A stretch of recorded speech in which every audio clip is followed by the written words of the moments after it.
What's up, guys? It's Coach Grant with First Down Training, and today we're going to be breaking down how five-star wide receivers should run their routes, and just pretty much generally how high school wide receivers need to learn how to run their routes to be prepared for a higher level of competition at the next level. We're going to be looking at a clip here from Evan Stewart, a five-star wide receiver out of Texas, and this is a clip against a high school DB, and then we're going to show a clip from his spring game at Texas A&M against a higher level DB, and the two differences between the routes and why wide receivers need to think about this. So I hope this video helps you guys out, but also, fellas, if you're a wide receiver and you want to know 200 plus daily wide receiver drills with the exact sets and reps that you need to do broken down for you, check out that very first link in the description below for our 8-week wide receiver on-field workout plan. What it is, it's an 8-week schedule. Every single drill is broken down with sets, reps, and video examples. Over 200 drills, daily schedule, very first link below, fellas, if you're interested. Let's get started. So now, this clip here, this is against a DB who Evan Stewart has no problem with, right? He just pretty much just runs by him. There's nothing much to it, just he's faster than the DB,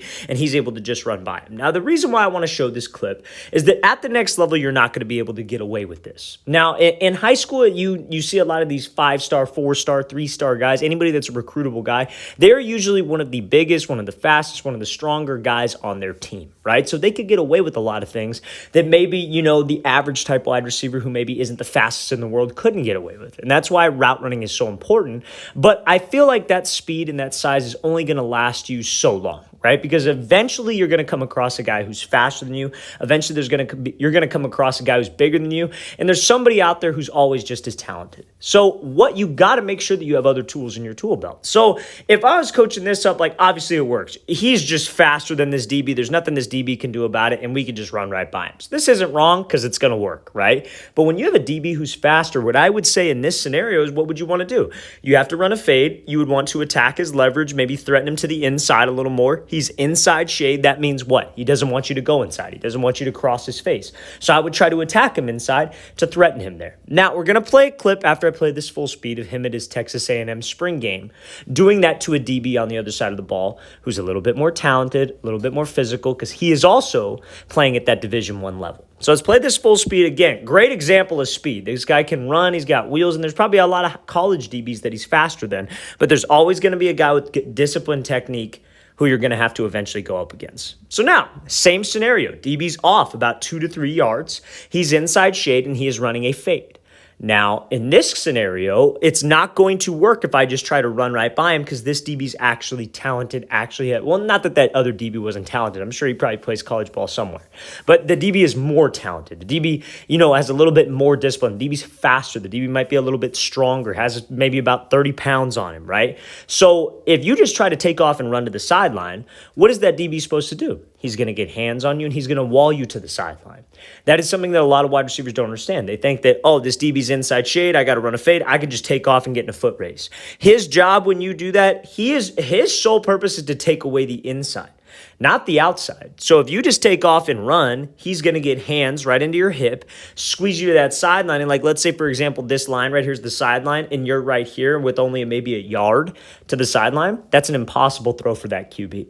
So what do you think you'd have to do in this case? You would have to threaten him where he doesn't want you to go. And this is where a lot of high school wide receivers who can't make that transition to the next level falter. You see it all the time. Guys who got away with just being bigger and faster, they get to that next level in college and they can't do it. So the reason why we're talking about, a 5-star wide receiver or a high recruited wide receiver is because those guys are going to be going up against those top DBs every single week. And if you're a guy who has dreams and aspirations to play at the next level, you have to know these things. Maybe you're not a 5-star, and quite frankly, stars don't matter. But maybe you're not the 5-star, 4-star guy, but you want to play in college and you think you could play in college. These things you have to do. So I'll stop talking. Let's play this thing full speed. He does a great job attacking him, giving him a move inside, but you see what that does. That creates more space for that QB to throw him open. He can actually fade him outside with this jump ball, put the ball in a spot where only his guy can get it. And that is solely because of this release. Because trust me, when he's inside shade, what does that mean about his help? It means he doesn't have any help to the inside. So if I stem him, I attack his leverage. And what attacking leverage means is that he angles the stem of his release towards the DB's leverage. So the DB's inside leverage. So you would angle your stem inside. That attacks his leverage. Look what that does to him. The DB keeps his leverage. He starts to weave to the inside. He starts to move off that platform. And I started in the middle of the numbers. Now I'm at the top of the numbers. I have space to work. It's a foot race now, but I closed space. I got into his cushion and I moved him off, creating more space for myself. It's all about creating space and being able to keep timing with that QB in this kind of situation. So fellas, you cannot rely on that speed and that size forever. Eventually you're going to be faced. And again, some guys in high school youth ball, all they ever see is zone coverage. They play defenses who are afraid to press. They won't walk down. Maybe play a little higher level high school ball. You see a lot more press, especially out here where we live in California. You see that a lot. A lot of the more talented teams, they'll put DBs on an island and they'll go like cover 3 and they'll put a DB backside just on an island ready to roll.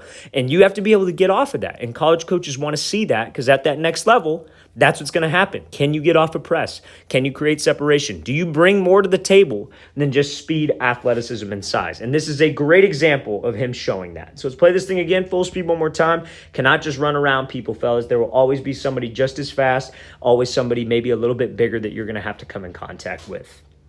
So now, last clip here.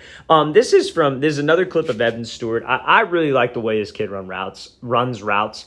I think he's very explosive. I think the way he gets into breaks is very similar to like a Jerry Jeudy type guy, a Garrett Wilson type guy, super explosive. So this is him running a comeback route. And I just wanted you guys to see how he drops into the break, because so many wide receivers that are trying to make that jump to play at the next level do not drop into the routes the way he does. So let's play this thing full speed. So everybody knows on every route, what are we trying to sell? We were trying to sell fade, right? We were trying to make the DB think that we are running deep. We're trying to run past him. Now, the issue with this is that when you're selling fade, it's a lot easier said than done, right? A lot of people can sell fade. A lot of people can run hard, but at the break point, that's where people falter. They don't know how to get into the break correctly while running full speed. So they'll run full speed, and then when they get to this break point right here, they start to slow down. They start to chop their feet. They maybe raise up. And then at the break point, it's like this slow sink of their hips. They start chopping the feet, beating the drum with their hands, and everything's slow. You want to have a violent hip drop. And the reason why you want to drop violently, drop explosively, is so you can stop yourself when running full speed. It is impossible to change direction running full speed if there is no energy at the top of the break. There's no violent drop at the top of the break. It is pretty much close to impossible. So guys at the high school level will run up, they'll sell fade, but they get to here and they spend forever at this break point. They will start to chop down, slow down, beat the drum because they're so concerned with making a tight cut, but they waste all kinds of time at the break. Listen, I could care less about steps. What I care about is you dropping into the break quickly and getting out quickly. So when he drops, you see how he's snapping down. His entire chin goes to his knee. It's almost like somebody's got a string attached to his chin and they are pulling that string straight down. When you snap like this and your hips are violent like so, that allows you to decelerate when running at a full speed like motion or running full speed in general.